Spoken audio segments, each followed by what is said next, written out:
What's up, guys? Elton and I are back in action. We have special guest Jason Wang, co-founder CEO of Caviar. It's an on-demand food delivery service. I actually stalked Jason quite a few times after the acquisition. I thought he'd be perfect for the podcast because we have food, tech, entrepreneurship. So hopefully you enjoy the show. You started in finance when you graduated from college and you joined YC at some point. Would love to hear more about that story entering that program. So right when I graduated, I did get a job in banking. So I did that for 9 months and quickly transitioned out of banking I worked at Google on the Google checkout, which turned into Google Wallet.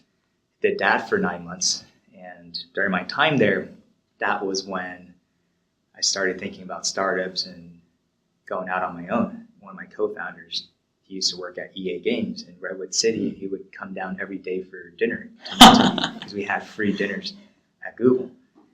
And so every night we were just chatting for an entire summer. What if we went out and did our own company? Like, what could we do? And we knew nothing about entrepreneurship or starting a business. We were just 23 years old at the time. But we wanted to do something because we were kind of tired of working for a big company.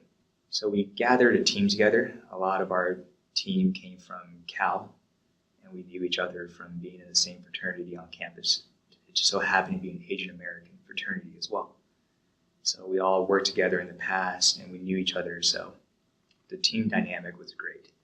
We saw that Groupon was really taking off. This was end of 2010, early 2011, and we thought of an idea to build a Groupon for food, and specifically dishes at restaurants.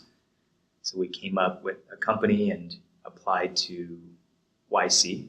And I think a week before the application was due, we launched the service on the Berkeley campus. I remember our first week, we got 3,000 users. For us, that was like pretty amazing. Our first week, we gave out a free taco on campus. Students just love deals and free stuff. So we were able to get 3,000 users. YC kind of saw the traction initially, and we got an interview. So we went in, sat down with the partners 10 minutes later, and then we find out in a few hours that we got into the summer 2011 program. On the one day? All in one day. You find out same day. At what moment did you feel like it was the right moment to take a leap of faith and kind of go all in? So not all of us went all in at the same time. One of us had to be first, right? So that was going to be me.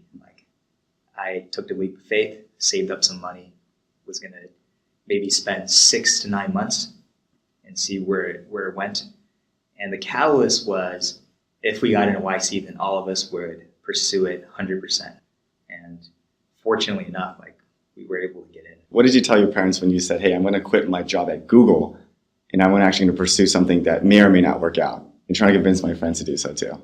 Yeah, so my parents have traditionally been very unsupportive of entrepreneurship because they wanted me to have a stable career. They wanted me to be an accountant for the longest time. But then they saw that my cousin was the first entrepreneur in our family.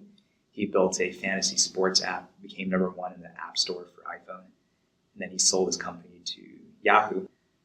And they kind of saw his success. He took a leap of faith because he was working at a defense contractor. So then they kind of opened it up, the idea of entrepreneurship. And I actually worked on something with my dad, and that was a Craigslist app for Windows Phone. My dad was working every day on building an app, and we're kind of working together on it. And we kind of saw that, aside from taking a traditional path, you can blaze your own. So did you keep your parents in the loop as you were kind of thinking throughout this process and working on the business? All the time. They give input all the time. And okay. They told us you should do this and that. So they were pretty excited. Yeah, eventually they were pretty excited. They were fully supportive, especially when we got into Y Combinator. Were you currently working at Google when you were applying to Y Combinator, or did you already quit? Already quit. By the time I quit, it was about 3 months before we got into YC. Personally, I'm really curious. I wish I was in the room when you were pitching. What kind of story did you tell and your founders tell that convinced the panel to say, yes, we'll take you guys? So one, they care a lot about team dynamics. And we knew each other for many years. They really liked the team already. We also met with a lot of other YC founders prior to our interview, so they kind of vouched for us. And then the idea at the time, Groupon, imagine, was the hottest, fastest growing company at the time. So when we pitched them that there is an angle where you can be more narrow focused, and most people don't care about all the deals you get, but food specifically is the biggest category. If you have a company that is fully focused on food, here's the traction of 1 week. Here's our traction. We're growing like 40% week over week in our user base and revenue base. Like YC kind of saw the numbers and took a leap of faith with us. We do notice that startups usually do things that don't scale in the beginning. And I read that the first 9 months, you're head of dispatch. The customer support line was actually your cell phone. I can't imagine what that experience would be like. How many phone calls did you get? Like, was it kind of crazy in the beginning? Yeah, like at least 50 a day. And then eventually we took off my cell phone and changed it to, we use a service called Grasshopper, which you can add multiple cell phones. So then my co-founders also got phone calls. There were just 5 of us in the beginning. So we literally had to build everything. We weren't funded. We were bootstrapped for the first 9 months. We didn't take any investor money. We sold the Munch On Me business, and the small amount of funds from that kind of helped kickstart Caviar, and that was it. A lot of our listeners might be interested in kind of the journey leading up to the acquisition with Square. What was that initial journey like? What was going in your mind? So we started Caviar May of 2012, and the acquisition, they first approached us exactly 2 years after that. 3 months later, the deal closed, and we announced the acquisition on August 1st, 2014. When we got acquired, I believe our team was around 40 to 45 people, and there were just 4 engineers. Wow. Yeah. Did you guys use freelancers? We did for some of our projects, simply because our business was growing faster than our tech. Just a few months before the acquisition, we actually didn't have an app for our drivers. So when we got an order, we had to call the driver. You would call them, yeah. Yeah, we literally called or texted the driver and said, hey, can you go to this address and pick up this? And they would have to literally load this page, and then they can get the details of the order. I can't imagine there could be a lot of mistakes that can happen just like over the phone and mistakenly say something different. And literally the address would be different if you say it incorrectly. Yeah. It could happen all the time. In restaurants, there was no merchant app. So sometimes we had to read the order line by line to the restaurant, and they would make it. And the driver would have to go in and then kind of count the items and make sure everything is there.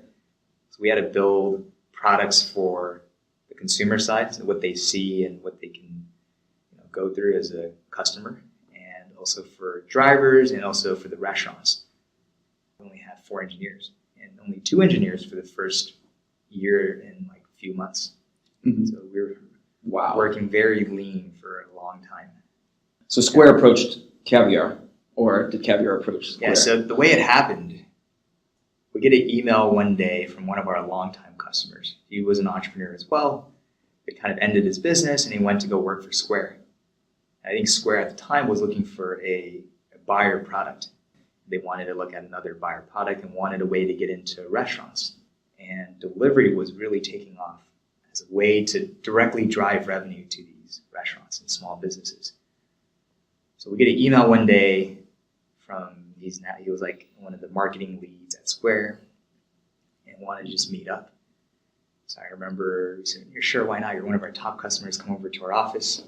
So we chatted, and then he brings on one of the product leads at Square. So we chat. We didn't know what we were getting ourselves into, but they wanted to discuss partnership. Is there a way they can work together? Talks led to another. So we went into Square and met Jack. What was going through your mind when they said, hey, you know what, let's actually continue the conversations and we'll bring Jack Dorsey in? Then I kind of knew, like, something is up. I remember a couple weeks later, flew to Boston. Then it became pretty clear. So we signed a letter of intent, and that led into a 3-month due diligence process where at any point both parties can pull out. It's not an obligation. Mm-hmm. And during those 3 months, we had to continue growing the business, at the same time keep everything on the down low. What percentage of your company would even have inkling or hint or know about this? Just the founders, but then I believe in the last couple of weeks, TechCrunch leaked an article, and then everyone was talking about it. Like, this was 2 weeks before the deal was supposed to close. How's employee morale at that point in time? Interesting. No one knew what was going on. We just kept going. I told everyone, like, just keep building the business. And whatever happens, we're going to keep your best interest in mind. Were you for the acquisition? So the whole time, we're always going back and forth. Like we've only been around 2 years. We just raised our Series A end of March. So we just had a fresh round of funding, $13 million Series A from Tiger Global. And we haven't spent any of it yet. We just started hiring more people and getting an engineering pipeline out. During the 3 months, we really got to learn more about Square, their vision, their team, how can they help Caviar grow, and the resources that they had. And it seemed to be a great fit. And at the end of the 3 months, we decided to move forward. What's the decision-making process? Should we get acquired or should we kind of run on its own? What's the vision between option A, B, or maybe the C and D? For us, one thing we really needed help with was engineering resources. We only had 4 engineers, and Square's strength is their engineering. Right? And immediately, they brought on more than a dozen engineering to our offices to beef up our product. And it kind of saved us. I mean, our business was growing so fast that we were 2 to 3 months away from not being able to keep up. Everything was still manual. We still had manual dispatch, and the dispatchers literally cannot keep up with us manually assigning orders anymore because we were just getting too many orders for a human to do without a computer to help you. So that was really slowing down the business. And also the resources that Square was willing to provide and kind of help grow our business. It all came together quite well. What was keeping you up at night? Can we continue growing while getting distracted with an acquisition? Because that kind of takes up a lot of the founders' times. Because we had to continue growing the business, but at the same time, we're getting them data that they need or doing interviews with them, etc. Could the employees smell it? Yeah, a couple key people had to know, like our finance guy. Providing all these decks and numbers. Yeah, and we models. needed numbers, and it's like, why am I doing this? So I'm like, well, here's what's happening. We like to switch the conversation to focus a little bit more on being Asian American. Do you think being Asian American throughout the whole entire process has helped you? Yeah, I think being Asian American, at least initially, all the founding team, we were Asian American. That's how we kind of met each other. We were part of the Asian American fraternity on campus. And it just so happens that because the founding team was Asian American, our first more than a dozen or so hires happened to be Asian American, not because we were only looking for Asian Americans, but because our network, people we knew were Asian American. The company kind of just grew up that way. It's kind of had its own vibe and culture because of that. At a certain point, we saw that everyone was male and Asian, so our hiring then became more female and more diverse. Did people say anything? Oh yeah, our early hires. They're like, how come there's no women at this office? Why everyone's Asian? The past 2 years, you've been in venture capital. We'd love to hear more about the experience. How did you think about entering the industry? So right after acquisition, the founders and I, we got together and we pulled together some funds and we started our own little fund called Beluga Capital. Beluga being good caviar. So we wanted to help other entrepreneurs because we've been through it. We've seen it. We've seen it from just being 5 people in a room with no funding all the way to acquisition and then seeing the company that we had acquired go through an IPO. And so we think we can provide value to entrepreneurs who are doing it today, especially at the early stages. And so it's always fascinated us to continue to be part of the entrepreneur community and give back. As for myself, one of our seed investors, Ironfire Capital, gave me an opportunity to become a venture partner. How have those conversations been? What has been the most impactful experience that you've been able to provide? Getting them to focus on the right things in the beginning. A lot of them are trying to do too many things at once. And as an early stage company, focus is just key. And getting them to explain their company better so they can pitch investors, how to pitch investors, it's key. I think a lot of our listeners might be thinking about whether they want to be an operator or investor. And having been a little bit of both, which one would you say you like more?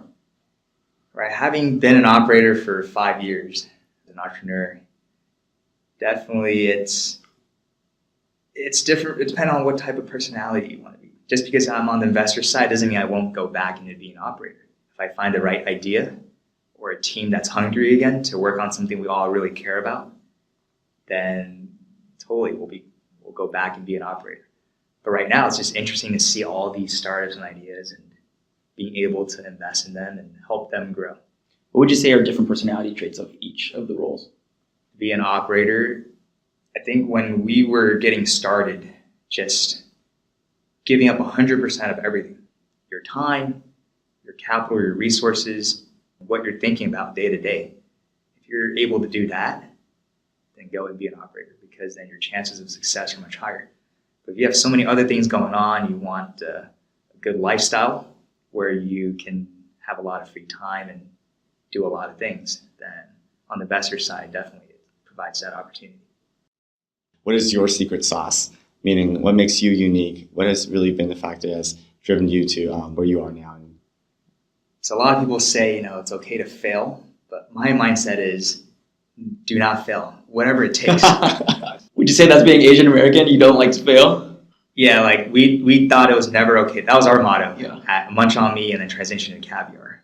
We could have just said, give up and we just go back and get jobs or do something else. But the mindset was we already dug ourselves too deep and we cannot fail. We have to come out of this and succeed. That's kind of our mindset that kind of helped us get through some very tough times. So I know it's contrary to a lot of beliefs in Silicon Valley, but that's kind of the way we operated. And what is your actual favorite sauce, like food-wise? I love tacos. Tacos, something you eat all the time. It's cheap. A lot of the taco component is a sauce, like a hot sauce. Different, just when you go to a taco stand, they have the mild guacamole, and then they get spicier and spicier. That was awesome listening to Jason Wang. I'm definitely hungry now. Wilson, are you? Starving. I'm going to download the app Caviar right now in the App Store and order some food from a restaurant. If you are interested too, check out the App Store and download Caviar. Thanks for listening to this week's episode of Fish Sauce. For a sneak peek of upcoming speakers or special surprises, follow us on Twitter at Fish Sauce Pod or like us on Facebook at Fish Sauce Podcast. If this episode or the Fish Sauce mission connects with you or others, please leave us a review on our iTunes page. We can't wait to welcome you and all your friends into our Fish Sauce family. And big shout out to our editor, Christian Edwards, for making us sound much better than we actually are in every episode of Fish Sauce.